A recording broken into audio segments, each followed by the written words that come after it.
Welcome to the Living Ageless and Bold podcast. Each episode, I bring you amazing women who inspire, educate, and share their experiences and journeys along the way. So grab a glass of wine or a cup of coffee, find a cozy spot, and let's relax and have some fun hearing what can be accomplished after 55. Hi, everybody. Today's guest is just so fun and is just so in line with the podcast because, as you all know, I bring in these amazing women over 50 and I always make them go backwards because they all have a story and a journey. And that's what we're going to talk about today. Carrie West is my guest, and she helps you write your story or rewrite your story, which we're going to talk about because sometimes we want to change the narrative in our 50s. She is also the author of the book. I love this title, Memoir of an Ordinary Person and the Stories That Changed Her Life. So Carrie, welcome to the show. Thank you so much. I love that introduction. I love what you said about where we are in our lives. It's perfect. Yeah. And I'm interviewing women over 50 and we have incredible stories. So before we talk about how you help us tell our stories, recreate our stories, I want to hear your story because we talked and I made you stop when I met you because I'm like, no. Save all this for the podcast because this is so good. So let's go back to college and kind of talk about how you got here today. You know, it's funny. I said to a friend of mine one day, I'm really a late bloomer boomer because I am definitely the boomer generation. And there was a time I thought, well, I got to get ready for retirement. I have to get ready for when I get into my 60s. And then it occurred to me that I didn't know why I needed to get ready for that. So I had a very humble beginning from a very poor family. Let's just put it that way. So there were a lot of challenges growing up. And every step of the way, I took charge of my life. And then all of a sudden, you know, after these great things I did for myself, I thought, why am I starting to look at retiring? What? I have so much more to give and I have so much more I want to do. So I said, well, let's keep going. I had gone to film school. I had my master's in film production and writing. And the one thing that occurred to me in film school was story development. And we have a theme in the story. We have characters. We have motivations. We have plots. We have a journey that the protagonist goes on to achieve a result. And I thought, my life was like that. My life was this hero's journey. And we've all seen the hero's journey. It's archetypal, but it's very true and relatable that when you look at what is the theme of your life, what are you trying to do for yourself? Are you trying to prove that love conquers all? Are you trying to prove that life is hard and then you die? I mean, what is the theme? And we all have those. And we have themes in many different aspects of our life. So I took it apart and I said, I'm going to change my theme and I'm going to move on to my sequel. What was your theme? I want to go back, like when you started, because for you to want to change it, you had to have had something, we had to get to a point. And I know you're kind of brushing over the film school and then this, and you had some fun stories that you told me that I said, don't tell me, save it for the podcast. Okay. Well, my initial theme from a little kid was survival. I thought if I could just get out of this situation, I'd be okay. The problem with that theme, though, was it drove me. It made me driven to succeed. It didn't drive me to finding happiness. It just drove me to be successful. And I realized that you can be happy and successful. But that didn't give me the career. The career I was doing at that time was, what could I do to make the most money? Because that to me was what survival was about, was having money. At that time in your life, that's all you knew. If I make money, I can get out of this. Yes, exactly. Yeah. So when I realized I could be happy, I realized I wanted to go to film school. That was the driving force to film school, not realizing that that was just going to open up my eyes beyond the entertainment industry. This was going to take me to understanding my life on such a profound level. And when I realized that I wasn't even the star of most of my movies, most of my own stories. When I did my college story, it wasn't about what I wanted to do. It was, how could I prove myself to my parents? So they were the star of that story. But the interesting thing that I learned, and this is what's really important, is we don't look at our origin story. You know how when you go to a movie, they give you a backstory of the hero so you know why you want to follow them? So I started looking at, what was my backstory? And I came to realize that the day we are born, it is like we are an actor waiting in the wings, naked as all get out. And all of a sudden, we land on a stage, and there's this story unfolding around us. Our parents have a story, our siblings have a story, and I was the proverbial middle child.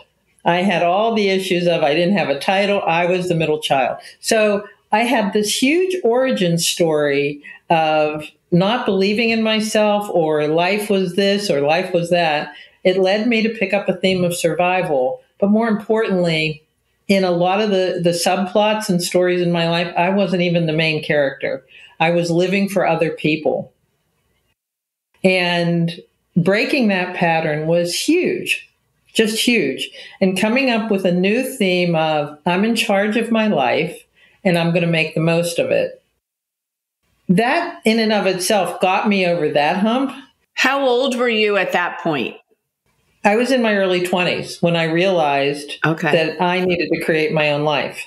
But it just kept snowballing from there, because every step of the way I realized there was still parts of that original story still holding me back. And it was almost like but I think about that when you talk about stories, like my parents divorced when I was 6. I didn't choose that story for me, but that was the story of my life. And then what they did with their lives is part of my life, whether I like it or not. But I love this. So you had this, and then you get to your 20s. Yeah. What's the next story? Well, the next story was finding my passion. And that's where I went to film school. But there was still stuff niggling in with me. And I realized that I was still holding on to some of those original stories. And this is where I had to do something that made me so angry. And that was that I had to forgive my parents. I had to forgive them for being human beings before they were my parents. And they were not set out to be parents. They had their own issues. They had their own challenges. They were immigrants. Both my parents were first-generation Americans. They had a lot of their own stories that they never resolved. And I realized then that we have generational stories, that my mother's stories, she got from her mother, who got them from her mother. And I even think it goes back 7 generations. So, well, and you have to think, for me, same kind of thing. My parents were children during the war, and my grandparents, lived during the war. My grandmother was Jewish in Berlin because my grandfather was German, during World War II. So her stories are to even think, to process that, but it's handed down. It's the way she raised her kids, and then the way they raised us because of survival mode or whatever she had to do. Yeah. So it's fascinating. I have a question for you. Can I ask you a question? Sure. My significant other is British, and his mother grew up in the bombing in England, and she had And I think this is true for a lot of people whose parents were in the war. Were you taught to be very cautious and reusing a lot of things? I notice Simon's mother reuses everything, and she keeps things well beyond the sell-by date. Do you have? Were your parents? Yes, and actually I never thought of it that way, because there's a big joke in my family that I'm trying to kill the family because I'll serve them a salad dressing that's been in the pantry for 10 years. But I can't throw it away, because you're right. I was raised that way. And my mom even said, we didn't have any food, in the 40s. We had to, scrounge. So we were hungry all the time. And that's exactly how I was raised. Yep. Yeah. Yeah. So this is how stories get passed down to us. Yeah. We don't know why we do a lot of things. And most of it's innocuous. Most of it is completely innocent, and it doesn't matter anything. Like my mother used to love to cook with Crisco cooking oil. So when it was time for me to bake, I always looked for Crisco, because that's what I knew. So that's what you know. Yeah. Those don't do you any harm. The ones that do you harm is when your mom says, don't date anyone except, don't go out with this. You must do that. Why are you going? My mother's big one was, why are you going to college? You just need a husband. My mother's big story with me was, just get married, have kids. That's what you're here to do anyway. So I think for a lot of women in my generation, we are taught that the most important thing is to get married and have a family. And even when my mom was dying, because she died when I was in my early 30s, she said, please just get married. Please. I just want to know you're okay. So that message of why you must get married was something that I didn't want to fight it, but I did. I was that's how my survival kept me going, was I took umbrage with a lot of these things. But but that was her story. And I think if my mom would have been in our generation, she never would have married and had kids. She loved having a career. She wanted to be a career woman. But that just, from immigrant parents, never would have happened. They would not accept that at all. Okay, so we get through forgiveness in our 20s, and then we're writing another chapter, another story, another theme. Yes. Once we got through the forgiveness, and I really got into my passions, and I went to film school, and I worked in the entertainment industry, and I had a ball. I really enjoyed it. But Tell us a fun story. Hold on, we got to do a little sidebar. I always love when I get people from the entertainment industry. We've heard some great stories about Cher and like President Joe Biden. Somebody had a story about him. So give us a really fun story. Okay, I'm gonna give you this one, and I'm not a name dropper, but there was a famous actor on the drop. Oh, okay, Harrison Ford. Okay, fabulous. Harrison Ford was filming a movie on the lot, and his trailer was right outside my window in the production company I was working for. And I'd come in the morning, and he'd be sitting in the trailer, and he'd look at me through the window, and I'd wave hi, and then he'd put up a sign, you want some coffee? And I'd say, no, I'm working here. And he'd be, people think that the entertainment industry is all kinds of things, but it's a lot of start and stop. So the actor goes on the stage for a bit of time, but the rest of the time they're sitting in their trailer or they're hanging out. So he was bored, and he would come on by, get a coffee, and he'd hang up signs, and I'd close the window. I'd close the shade because he was just so, it was adorable. He was very funny and just a genuinely sweet person. But then I'd come in the morning, and he'd be like looking around the corner of his trailer to see when I would come in and wave at me, and I'd wave, please don't close the blinds. Come on over and talk. We'll have coffee. And it was just so much. It was very adorable. Wow. But, did you ever go in for coffee? I didn't. No, because I had a couple other people here who were very annoyed that he was being such a brat like that. So it was so much fun, and I watch some of these people now on red carpets, and I think if they only knew that this is their job. this is the work they do to promote their films and to promote themselves.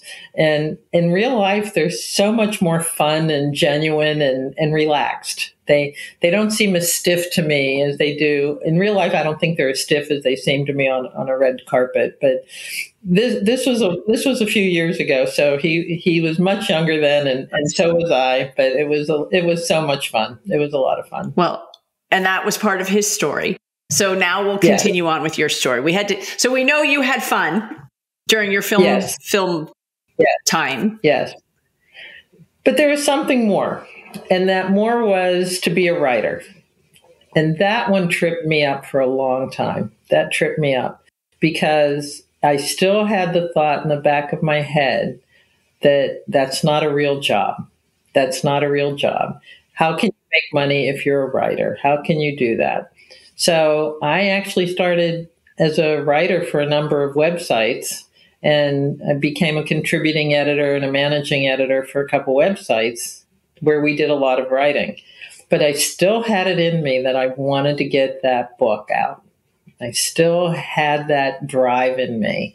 So I had to re-examine it and say, what is the book? Because I've written smaller books and I've done a couple other things, but what is the book that I want to tell that would really connect with people and inspire them? And I thought about how at this point I'd already been working with clients about changing their stories and helping them uncover their themes and their motivations and, what motivates you to get up in the morning. That's huge. That's huge.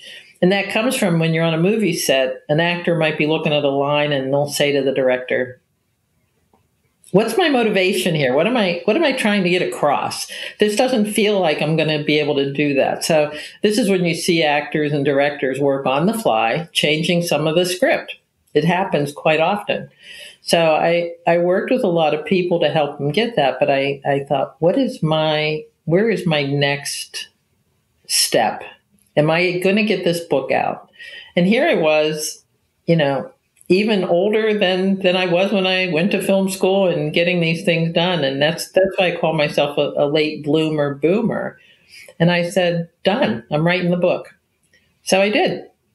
And that's been an interesting journey. Writing the book really uncovered. It's fascinating to me how every step of the way I have learned even more about the stories we tell ourselves and how they impact us and how with just a few simple twists, you get that aha moment. Have you ever had that aha moment where you just go, oh, wow. Wow. This podcast was an aha moment. This podcast was and you talk about stories. I didn't know what I wanted to do till I was in my 50s. I mean, in my 50s, I started being on TV regularly. I started a podcast. The whole PR side of the business has taken off. Like I've done so many things, but, and people have asked me to do podcasts for years. I'm like, oh, I don't want to do that. I don't want to do that. But then when it was bringing on women like you to tell these amazing stories, that was the aha moment. I knew that I could help people share their stories with people who would want to hear them. And that was my and this is one of the greatest things I've ever done. I love it. Now, see, that's it. That's that moment of absolute perfection, I think. And when you reach that, it does change everything, doesn't it? Oh, it does. One of the things I love that when I was, looking into you before the interview was there's some perceived stories, women over 55. Oh, you're going to hit menopause and this is going to happen and you're not going to want to do this and you're not going to, it's pre-described for us. And it's like, but no, it doesn't have to be like this. Like we can break that. We don't have to live that. I mean, you said you're in your 60s and look at you, it's amazing. But so I like when you talk about we can rewrite our own stories. So talk a little bit more about that at any point in our lives. It doesn't have to be over 50, but we have the power to do that. No, when you make a decision to change, what you're really doing is updating your story. And to me, I call it's the next chapter. You're writing your sequel. You were back for the next James Bond movie. James Bond has been reinvented and rewritten with new actors and new characters every year. So we can do that too. But the other aha moment for me that really pushed me and it's so funny how life happens. I was having a lot of doubts after writing this book and thinking about, this has been a challenge. And it was time for me to look at Medicare. You haven't reached that point yet, but insurance companies have a way. If you look at the commercials on TV and you look at the Medicare flyers, everybody sends them out. They're pictures of people hunched over, men and women, with the oxygen tanks and the canes and sure. the. You are not the first person to use this exact analogy of this is not us, right? Yes, and that's when I said, no more, no, right. I ain't buying it. I'm not buying what you're selling. And just that statement of, I'm not buying what you're selling, think of what we have been sold. And when I worked in the entertainment industry, it's rampant where they say when a woman hits even her 30s and 40s, it's, got to go younger, got to go younger. Men in their 60s and 70s are the main actors, and they bring on an actress in her 20s to be the significant other. Ageism is so rampant there. But for me, in my life, I had decided, and by the way, I was in my 30s and I was writing for MTV. So that just proves you don't have to be a certain age group to do things. But when I looked at this Medicare brochure, I started paying attention to what other stories we have been told as women in a group. Now, again, my generation was told, get married, have babies. That's fine. But what about the next generation coming up? What were they directed to do? What was their role in life? And I thought, I don't know all of that, but I do know that we don't have to buy what they are selling. We don't have to accept the way they depict us on TV shows, in movies. I love that now they're doing a lot of kick-ass women as superhero roles. I love that. I want to see more of that. And in fact, I want it to be gender neutral. Why do they have to cast a woman in that role just to prove a point? Why don't you cast the woman because she's right for that role? And now there's all the backlash about Margot Robbie and Greta Gerwig not being nominated for Oscars from the top movie. I have no idea why they didn't get it, except there's still this perceived notion about women in Hollywood. And Greta, she is I believe it's the highest grossing director. I know as a woman, yes. But there's some other, it's like, how do you not acknowledge that? That's a big problem in Hollywood still. Yeah. And I had a guest on, we talked about ageism, and she said the most profound thing about ageism in corporate. A woman gets into a job, she's in her 20s, she's too sexy, she's too pretty. Then she gets pregnant, she's a liability. Then, God forbid, you get divorced, because then you're, maybe out to get all the men in the office. And then you hit 50 and you have no kids, nothing tying you down. You could travel everywhere for work. You could be the best employee and they kick you out. You could be mentoring these younger women and they're like, oh, no, she's too old now. So it's like, especially for women, there's never a right time or a place to be in the working world. You've got me on that one. There's two things. I know. But when she said that, I was like, oh, you're right. Simon and I, we had a joint client that he's an IT guru. So he was talking to them about IT. He wanted me to talk to them about some of the business practices they were doing, because I love talking to a group. So I would give these conversations in front of the group of their employees that have these speaking engagements.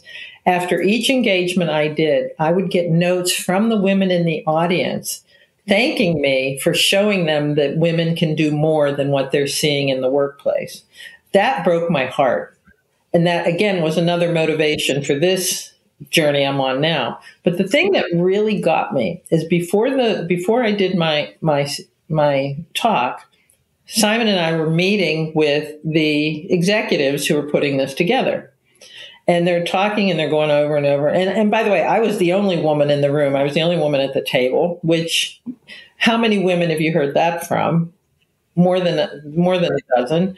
And they asked a question, and while there was a pause in the air, I answered it and said, well, why don't you do this, this, and this? And they kind of went, oh, but kept talking, so no real response. And on a break, I said to Simon, do me a favor. You know that recommendation I made? He said, yeah. I said, I want you to bring it up when we get back in the session. He said, all right. He brought it up. What a great idea, Simon. Good idea. Let's do it. Let's move forward. Do you know the story about Uncle Nearest bourbon? It's a fantastic story. It's a woman's family, and her great uncle, I guess, actually taught Jim Beam how to make bourbon.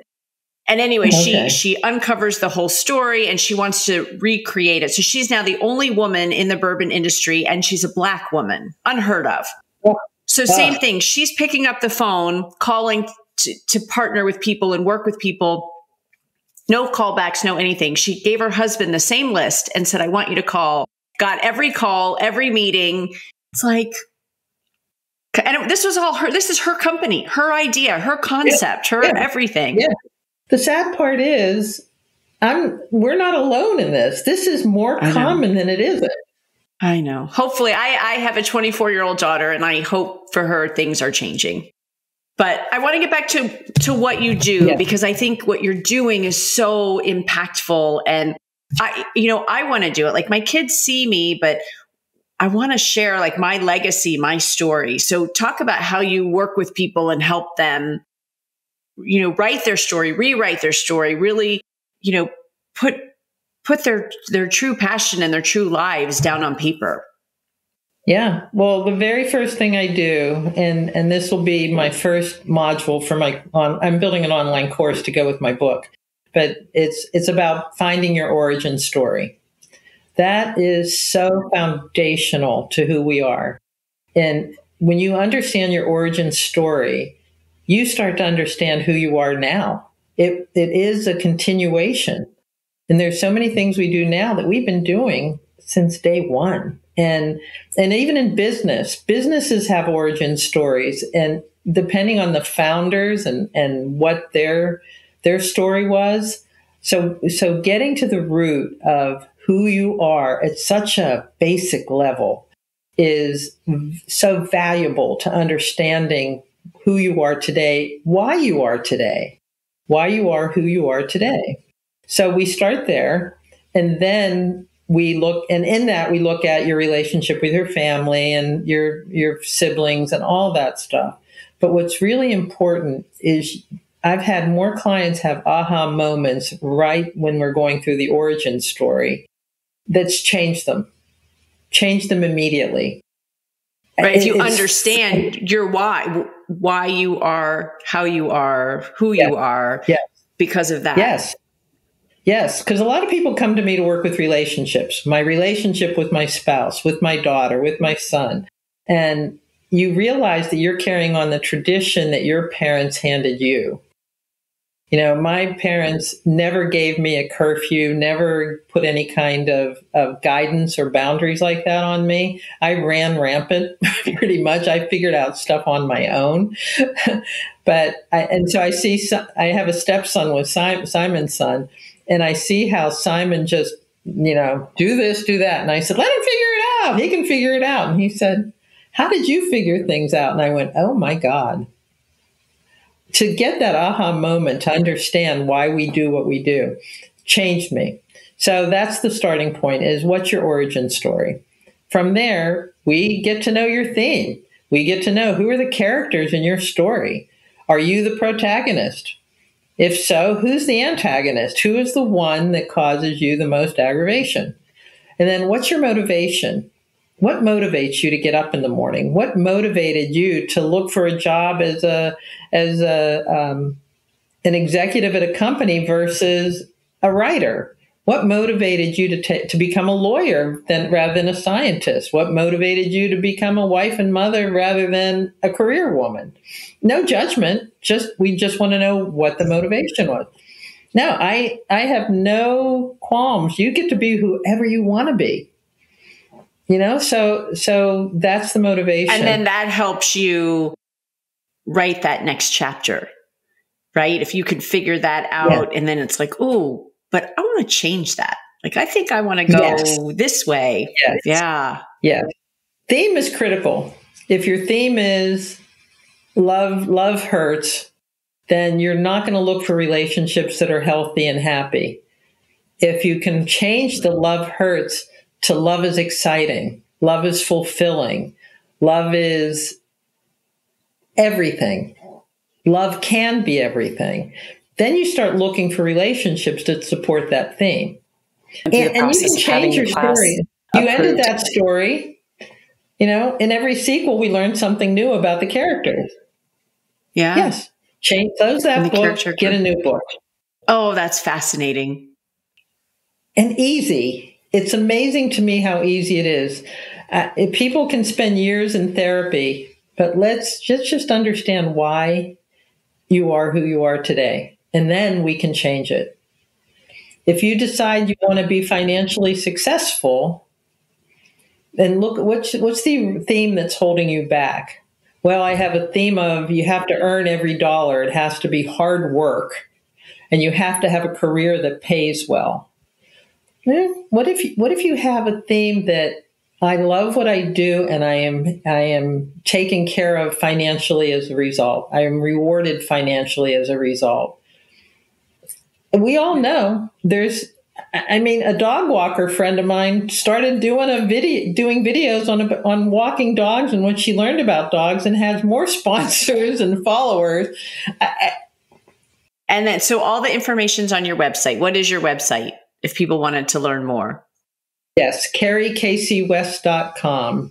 CarrieKC West.com.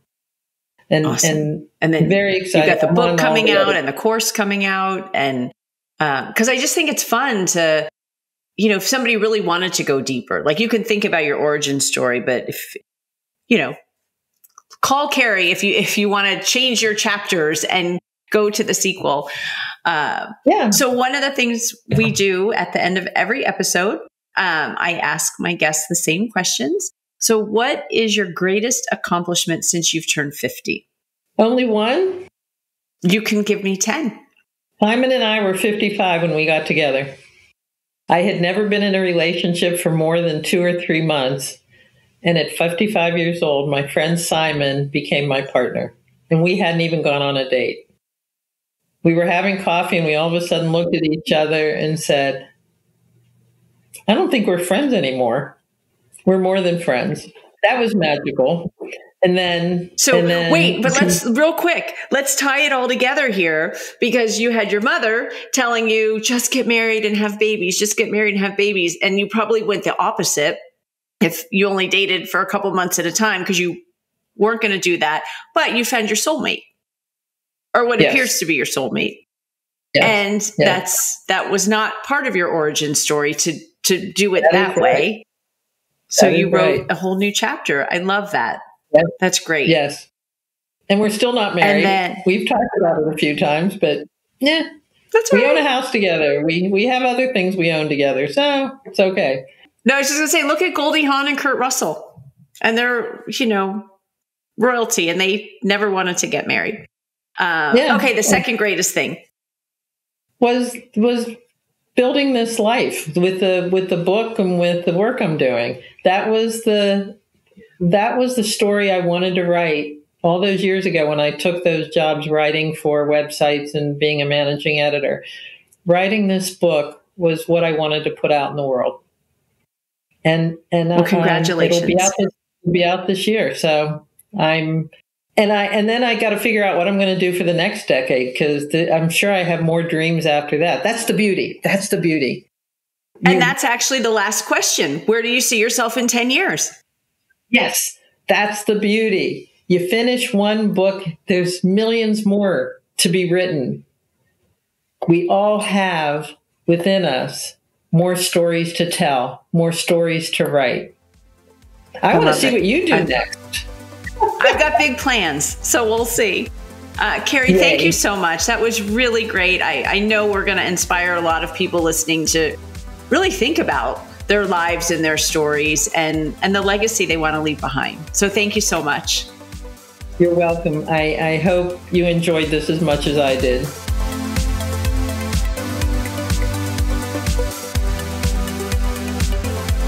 Thank you for listening or for watching this episode of Living Ageless and Bold. If you haven't already, please make sure you hit subscribe. And if you like the episode, I hope that you will give us a great review. You can also head over to livingagelessandbold.com and sign up for information, inspiration, and exclusive opportunities for us, women over 55. Thanks for listening. And remember, no matter what you do, keep living ageless and bold.